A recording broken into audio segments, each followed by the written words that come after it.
पुराने समय की बात है। एक छोटे से गांव में एक गरीब किसान मोहन अपनी पत्नी और दो बच्चों के साथ रहता था। मोहन ईमानदार और मेहनती था, लेकिन उसकी आर्थिक स्थिति बहुत खराब थी। उसके पास केवल एक छोटी सी ज़मीन थी जिस पर वह खेती करता था।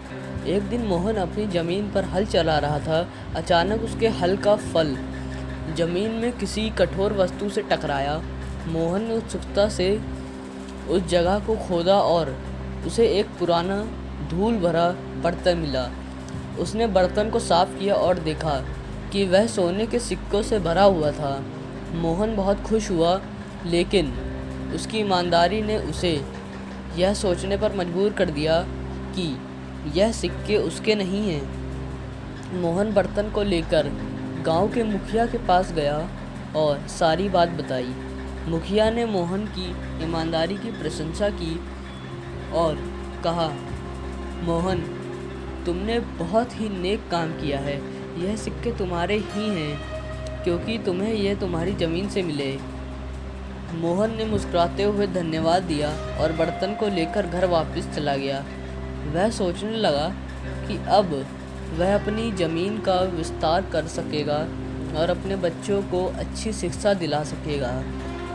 लेकिन मोहन ने फैसला किया कि वह इन सिक्कों का उपयोग केवल तभी करेगा जब उसकी स्थिति बहुत गंभीर हो जाएगी। समय बीतता गया। मोहन की फसलें अच्छी होने लगी और उसकी आर्थिक स्थिति भी सुधरने लगी। उसने अपने बच्चों को स्कूल भेजना शुरू किया और उसकी पत्नी भी अब खुश रहने लगी। लेकिन एक दिन मोहन के गांव में एक बड़ी समस्या आ गई।